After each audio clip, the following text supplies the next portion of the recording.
Hello दोस्तों, अस्सलाम वालेकुम वरहमतुल्लाहि वबरकातुह। प्यारे बच्चों, आज का हमारा सबक जो है वो है रोटेशन और रिवोल्यूशन। रोटेशन किसे कहते हैं और रिवोल्यूशन किसे कहते हैं?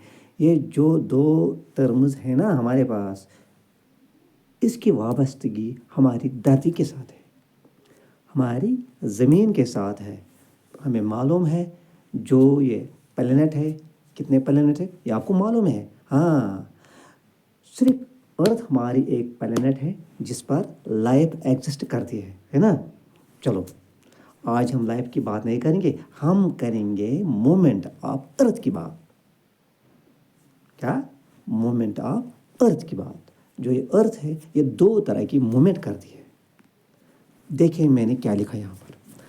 The earth rotation. The earth rotates on its axis, which is an imaginary line that runs through the center of the earth. देखो क्या है, जो ये ज़मीन है ये अपने महवर पर, अपने एक्सिस पर घूमती रहती है। क्या? घूमती रहती है, उसी को कहते हैं रोटेशन। अब हमें ये जानना है कि इसको कितना वक्त लगता है, एक चक्कर पूरा करने में इसको कितना वक्त लगता है। जी हाँ, the earth takes 24 hours to complete one rotation on its axis. जो ये ज़मीन अपने महवर पर अपनी एक्सिस, जो इसकी एक इमेजिनरी लाइन होती है, फर्ज लाइन होती है, हाँ, उसके इर्द गिर्द ये घूमती है, उसे क्या बनता है? यही बात है ना, उसे दिन और रात बनते हैं। उसे ज़मीन पर क्या है? दिन और रात बनते हैं। अगर ज़मीन अपने महवर पर घूमना स्टॉप करेगी तो इस धरती पर कुछ इलाकों में सिर्फ रातें रहेंगे और कुछ इलाकों में सिर्फ दिन ही दिन होंगे। हाँ, है ना। इसलिए हमें यह मालूम होना चाहिए कि ज़मीन के रोटेशन करने से ही ज़मीन पर दिन और रात बनते हैं, है ना। अब रह गई बात रिवोल्यूशन की। जो ये रोटेशन ज़मीन करती है ना, इसके अलावा ये एक और मूवमेंट करती है। देखो कौन सी मूवमेंट करती है? The movement of the earth around the sun in a fixed path और orbit is known as revolution. इसका एक ऑर्बिट होता है, उधर ये अपनी एक्सिस पर घूमती रहती थी, उसको रोटेशन कहते हैं, है ना। अब एक ऑर्बिट है, वो जो इसका ज़मीन का ऑर्बिट है around the sun, which is क्या है? Oval shaped. वो ओवल शेप्ड है, वो अंडे की मानद की शक्ल है, वो अंडे की मानद है, हाँ? अंडे की शक्ल की तरह है वो। इसका जो ये ऑर्बिट है, इसकी जो ये पाथ है, हाँ, ये ज़मीन अपने जो इसका एक ऑर्बिट है, उस ऑर्बिट पर ज़मीन सूरज के इर्द गिर्द घूमती रहती है। उसमें इसको बहुत वक्त लगता है। उसमें मिनटों की बात नहीं है, घंटों की बात नहीं है, दिनों की बात नहीं है, उसमें महीनों की बात है। हाँ, देखो मैंने क्या लिखा, मैंने यहाँ पर लिखा the movement of the earth around the sun in a fixed path. मैंने पहले ही बोला ना, वो पाथ जो है ना, इसका जो ये पाथ है, इसका जो ये रास्ता है, ये अल्लाह ताला ने पहले ही फिक्स किया है। क्या? अल्लाह ताला ने पहले ये फिक्स किया, उसी पाथ पर इसको चलना है। उसको पाथ भी कहते हैं और ऑर्बिट भी कहते हैं, वो ओवल शेप्ड होता है, इज नोन एज रिवोल्यूशन।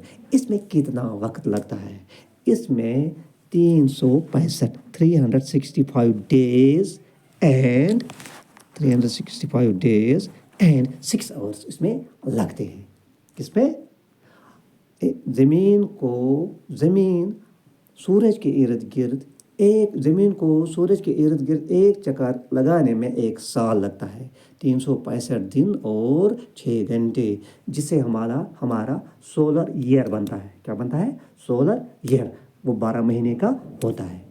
अब एक बात रह गई कि अगर हमें कोई पूछे कि एक दिन में कितने घंटे होते हैं, हमें उसको बोलना है कि एक दिन में 24 घंटे होते हैं। हमें इसको ये नहीं बोलना है कि दिन 10 घंटों का होता है या 12 घंटों का होता है या 14 घंटों का। नहीं, इसमें टोटल 24 घंटे हम शुमार करते हैं। क्या? कई इसी लिए जो हमारा मोबाइल है उसमें 13 भी बजते हैं, 14 भी बजते हैं, है ना, इसी 24 तक बजते हैं उसमें। चलो जो हमारा इंडियन स्टैंडर्ड टाइम है उसमें तो 12 ही बजते हैं, 12 के बाद फिर एक, हाँ वो आपको मालूम है। देखो आज हमने पढ़ा रोटेशन और रिवोल्यूशन, ये दोनों ज़मीन की हरकतों के साथ वाबस्ता रखते हैं। क्या है, इन दोनों टर्म्स का ज़मीन की हरकत के साथ ताल्लुक़ है। रोटेशन भी ज़मीन की हरकत ही है और रिवोल्यूशन भी ज़मीन की हरकत है। अब फ़र्क यह है कि रोटेशन जो ज़मीन अपने महवर पर घूमती है रहती है 24 घंटे, उसको क्या बोलते हैं, रोटेशन। और रिवोल्यूशन जो ज़मीन सूरज के इर्द गिर्द घूमती रहती है साल भर, उसी को बोलते हैं रिवोल्यूशन। उसे क्या बनता है, रोटेशन से दिन और रात बनते हैं और रिवोल्यूशन से साल बनता है, हमारा साल बनता है। एक और चीज़ उससे बनते हैं, क्या मालूम है, क्या, सीजनस। Very good. आजकल कश्मीर में बहुत ठंडी है, सर्दी है ना, कुछ महीनों के बाद, कुछ दिनों के बाद मार्च अप्रैल में यहाँ पर बहार आएगी, है ना, फिर क्या, फिर मौसम गर्मा फिर आएगा, फिर क्या आएगा, खज़ां आएगा, फिर इसी तरह सरमा आएगा। इसका मतलब यह है कि जो रिवोल्यूशन है उससे हमारा साल भी बनता है और हमारे सीजन्स भी बनते हैं। मैं उम्मीद करता हूँ आज का यह छोटा मोटा सबक आपको पसंद आया होगा। अगर खुदा ने चाहा तो आपके साथ फिर एक बार मुलाकात करूँगा। बाकी अस्सलाम।